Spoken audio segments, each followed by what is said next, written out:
Buongiorno, benvenuti alla TG Sicilia, le principali notizie.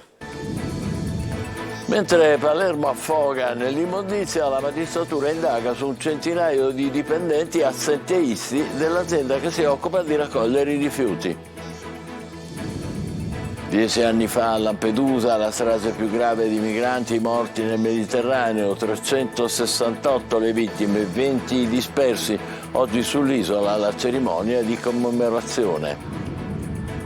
Anche Catania ricorda la tragedia di Lampedusa. Nel pomeriggio corteo da Piazza Stesicolo, le testimonianze dei superstiti e il ricordo di tanti bambini morti nelle traversate. Impressione a Furcisicolo dopo l'assassinio di una ex agente della squadra mobile. L'autore del delitto si è costituito ma non è ancora chiaro il movente.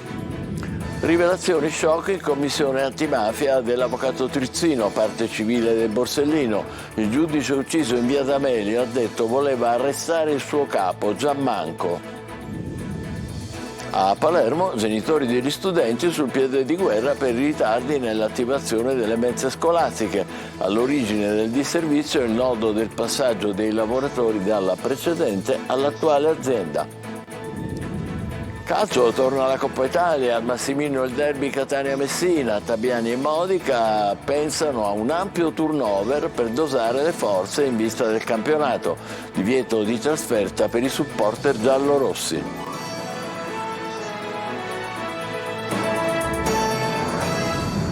Bentrovati, blitz anti-assenteismo alla RAP, l'azienda che si occupa della raccolta dei rifiuti a Palermo, 101 netturbini, furbetti del cartellino, smascherati dalle telecamere mentre andavano al bar o a fare la spesa. E intanto la città affoga tra i rifiuti. Marco Gullà. C'è chi strisciava il beige e poi andava comodamente al bar, al supermercato o a passeggiare. Ma c'era anche il collega altruista che tirava fuori dalla tasca le tessere dei colleghi e le scorreva di nascosto. E poi c'era anche chi si assentava, pur essendo sempre presente, e poi andava a fare la spesa. Una telecamera piazzata dai carabinieri davanti al rilevatore delle presenze dell'autoparco ha svelato un esercito di furbetti del cartellino alla RAP, l'azienda di igiene ambientale di Palermo. Eccoli in questo video coloro che dovevano lavorare e ripulire la città costantemente affogata tra i rifiuti mentre trimbavano il cartellino e poi andavano via senza ovviamente lavorare. La procura di Palermo, guidata da Maurizio De Lucia, ha indagato per assenteismo 101 dipendenti della RAP. A 18 di loro i carabinieri del comando provinciale di Palermo hanno notificato l'obbligo di presentazione alla polizia giudiziaria. L'indagine è partita dalla denuncia di una funzionaria dell'azienda che lamentava furti di carburante dai mezzi della società. Gli indagati sono stati pedinati e controllati per giorni. Gli episodi di assenteismo accertati sono stati 1385. Gli inquirenti hanno stimato per la società un danno economico di quasi 40.000 euro per un ammontare di 2.800 ore di assenza. E in tutto questo le cartoline che arrivano da Palermo sono sempre le stesse. Rifiuti su rifiuti, una città invasa da sporcizia e immondizia. Intanto la RAP si costituirà parte civile contro i dipendenti accusati di assenteismo. Il presidente dell'azienda, Giuseppe Todaro, parlando dell'inchiesta della procura sull'assenteismo nell'azienda partecipata del comune, dice: è una vecchia indagine, ovviamente attendiamo l'esito e dove risultassero gravi inadempienze ci costituiremo parte civile. Se ci saranno le condizioni, ha aggiunto Todaro, siamo pronti anche a licenziare. Il 3 ottobre del 2013 un peschereccio carico di migranti si è ribaltato davanti alle coste di Lampedusa. Sono morti in 368, è uno dei più gravi naufragi nel Mediterraneo degli ultimi tempi. Nell'isola il ricordo del decennale della strage. Luca Ciliberti. Sono passati 10 anni da quello che rimane uno dei più gravi naufragi nel Mediterraneo dall'inizio del XXI secolo. Era il 3 ottobre 2013. Al largo di Lampedusa un peschereccio carico di migranti si rovesciò causando 368 morti accertati. Nel decennale della strage il Comitato 3 ottobre ha organizzato 4 giorni di dibattiti e testimonianze per non dimenticare.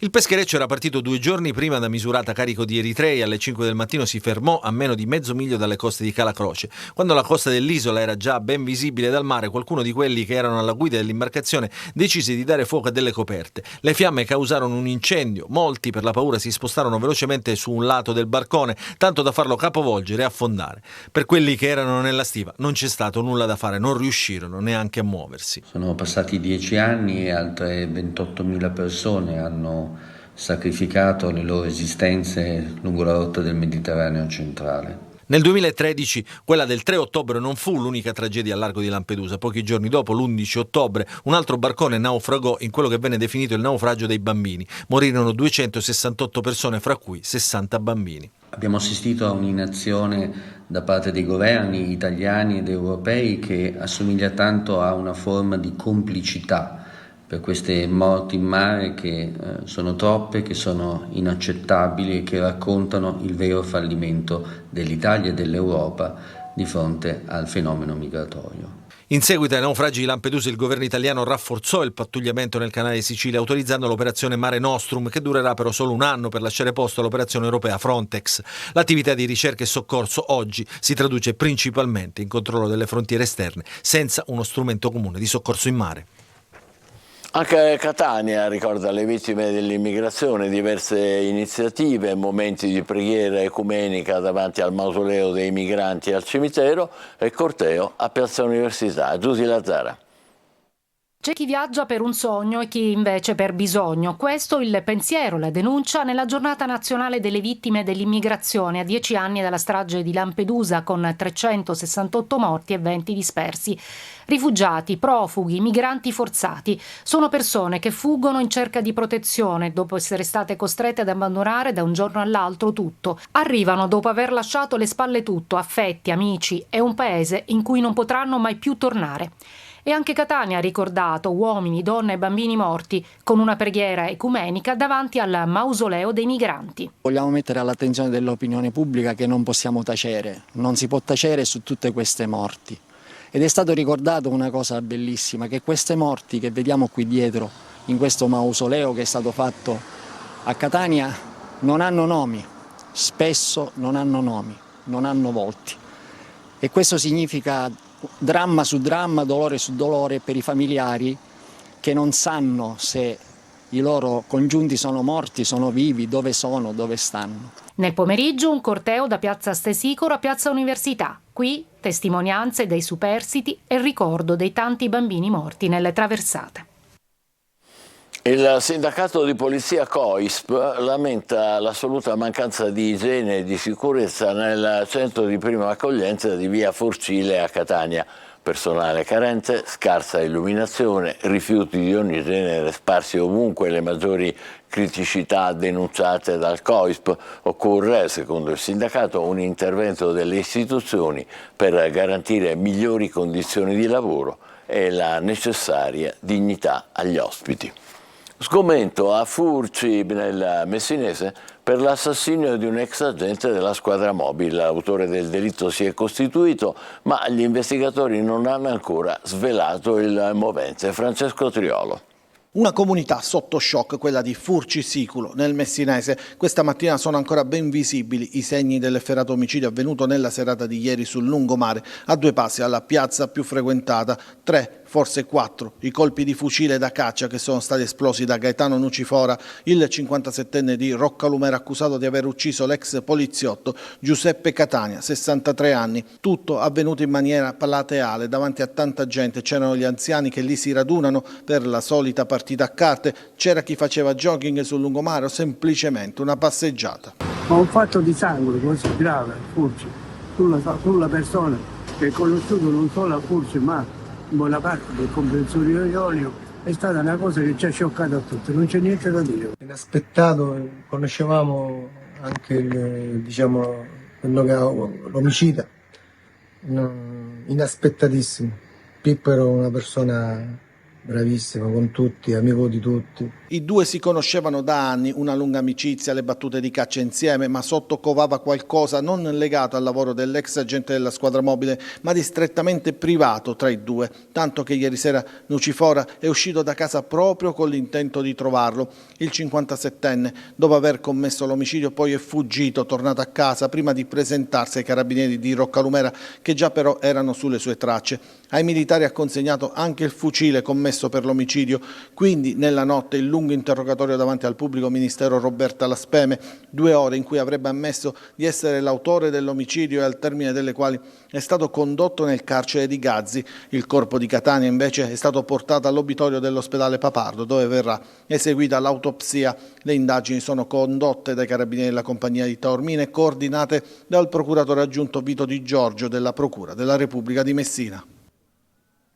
Prosegue lo scontro governo-magistrati sui migranti. La maggioranza dei consiglieri togati del CSM ha aperto una pratica a tutela della giudice di Catania Apostolico, finita nella bufera per non avere convalidato il decreto dell'esecutivo Meloni sul trattamento dei rifugiati nei CPR. Antimafia, antichi sospetti di sconcertanti collusioni riaffiorano nell'audizione in commissione dell'avvocato Trizzino, parte civile dei Borsellino. Il giudice ucciso in via D'Amelio, ha detto, voleva arrestare il suo capo, il procuratore Gianmanco, Manlio Viola. Rivelazioni shock davanti alla commissione antimafia trapelano dopo l'audizione di Fabio Trizzino, avvocato della famiglia Borsellino. L'allora procuratore capo di Palermo, Pietro Gianmanco, era entrato nel mirino del giudice prima di essere assassinato, addirittura lo voleva arrestare. Nel 1992, poco prima dell'attentato con la bomba di via D'Amelio che uccise proprio Borsellino e 5 agenti della sua scorta, sarebbe stato convocato in gran segreto un incontro dallo stesso Borsellino con i vertici dell'Arma dei Carabinieri, incontro al quale c'erano il colonnello del Ross, Mario Mori, oggi generale, e il capitano De Donno, oggi maggiore, alti ufficiali che negli ultimi anni sono finiti al centro della bufera con l'accusa di essere stati gli autori della trattativa Stato-mafia, ma poi assolti. Secondo il racconto dell'avvocato Trizzino all'antimafia, già nel 1992 esistevano dei verbali e delle audizioni dei magistrati della Procura di Palermo in questo senso. Era evidente un malessere che covava da tempo. Sempre secondo i verbali della Commissione antimafia, nel raccontare le dinamiche messe in atto dal procuratore Gianmanco in quegli anni, gli allora magistrati di Palermo fecero emergere come fosse stata resa impossibile l'attività investigativa di Borsellino. La cosa gravissima, avrebbe aggiunto Trizzino, è che il dottor Pietro Gianmanco non è mai stato sentito nell'ambito dei procedimenti sulla strage. Il legale, infine, pone sullo sfondo le vicende collegate all'ormai noto dossier mafia appalti, che sarebbe il movente della strage di via D'Amelio. Borsellino avrebbe definito il suo ufficio in quegli anni un vero e proprio nido di vipere. A Catania uno scooter ha investito un bimbo di 6 mesi mentre con il papà attraversava nel passeggino viale Vittorio Veneto. Il bambino è stato trasportato nel policlinico e poi trasferito all'ospedale San Marco, dove è stato dichiarato fuori pericolo. Palermo, il digiuno è servito, genitori degli studenti sul piede di guerra per i ritardi nell'attivazione del servizio. C'è da sciogliere il nodo del passaggio dei lavoratori dalla precedente all'attuale azienda che si occupa di mense scolastiche. Marco Cullà. Il servizio mense scolastiche nelle scuole di Palermo non è ancora partito, seppur l'anno scolastico sia iniziato già da quasi un mese. Il nodo potrebbe sciogliersi soltanto nella giornata di domani, data della seconda riunione fra la COT, ditta che ha gestito il servizio negli ultimi anni, e la Vivenda, che si è aggiudicata invece la gara quest'anno, con i rappresentanti sindacali per definire il passaggio di una trentina di lavoratori dalla prima alla seconda, così come prevede la clausola sociale del contratto di lavoro nazionale. Intanto però, mentre la burocrazia, come sempre, continua a primeggiare, gli studenti devono arrangiarsi per il pranzo e nelle chat scolastiche non si parla d'altro. Mamme e papà, in decine e decine di post, si chiedono quando partirà il servizio della mensa scolastica, denunciano i disservizi e si spingono a scrivere che sono pronti a scendere in piazza, a bussare alle porte degli uffici comunali per protesta. Una situazione surreale, con studenti, denunciano alcuni genitori, rimasti anche digiuni. Mio figlio, scrive un genitore, ha dimenticato il pranzo a casa e non ha praticamente mangiato nulla, è vergognoso. Bisognerà quindi aspettare l'esito della riunione di domani e poi capire se in settimana le mense ripartiranno, burocrazia permettendo. Da Viale Agnello, per i siracusani la panoramica, ci arriva una cartolina del degrado. Additelo al vostro TG la segnalazione di ringhiere divelte e vegetazione che invade la carreggiata. Tutto questo a un passo dal Parco della Neapolis. Francesco Aloi.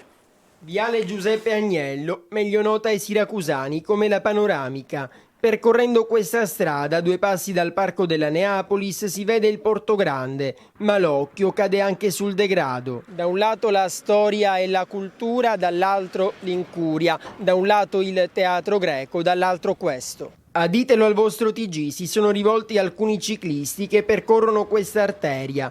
Non c'è sicurezza, ci hanno scritto. Ed è proprio così. In alcuni punti mancano le ringhiere. Guardando giù, il suolo è a diversi metri di distanza, un'assenza di barriere che quindi rappresenta un vero pericolo. Quelle che sono rimaste invece sono arrugginite. Ma non finisce qui. In molti tratti la vegetazione spontanea la fa da padrone. Rovi anche spinati che invadono la carreggiata. Così questa curva viene percorsa quasi alla cieca.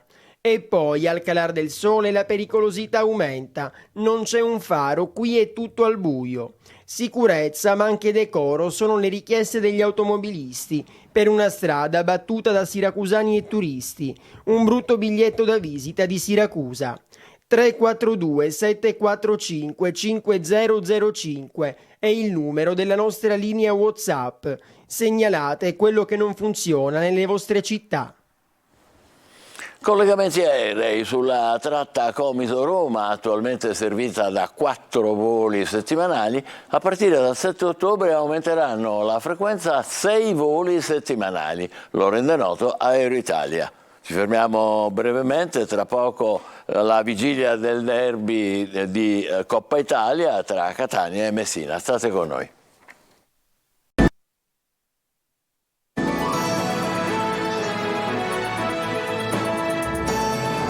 Eccoci di nuovo insieme con il calcio. Catania e Messina si tuffano domani nella Coppa Italia. Tabbiani e Modica potrebbero puntare al turnover in vista degli impegni ravvicinati in campionato. Divieto di trasferta per i tifosi giallorossi. Torino De Mana. Non c'è tempo per rifiatare e specchiarsi. Catania e Messina, protagoniste vincenti nell'ultimo turno di campionato, si ritroveranno faccia a faccia domani sera per il primo turno di Coppa Italia, gara ad eliminazione diretta.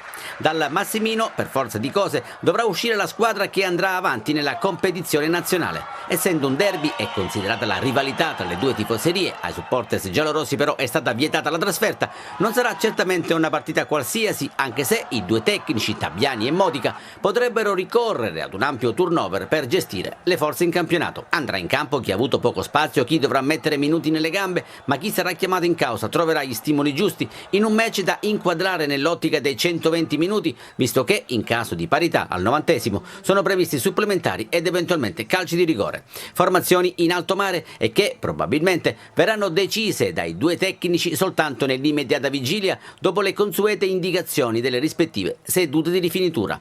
Dopo il poker di Caserta, Tabbiani potrebbe puntare ancora su Di Carmine e Chiricò e la sensazione è che almeno uno dei due possa giocare dal primo minuto. Nel Messina assenti Giunte e Salvo, probabile impiego di Domenico Franco fin qui assente per squalifica. Al Massimino, calcio d'inizio domani alle 20:45, dirige Luigi De Angeli di Milano, assistenti Carella e Signorelli, quarto uomo Bonasera. Sugli spalti solo il tifo rossazzurro, visto che l'Osservatorio Nazionale sulle Manifestazioni Sportive ha imposto lo stop ai tifosi peloritani.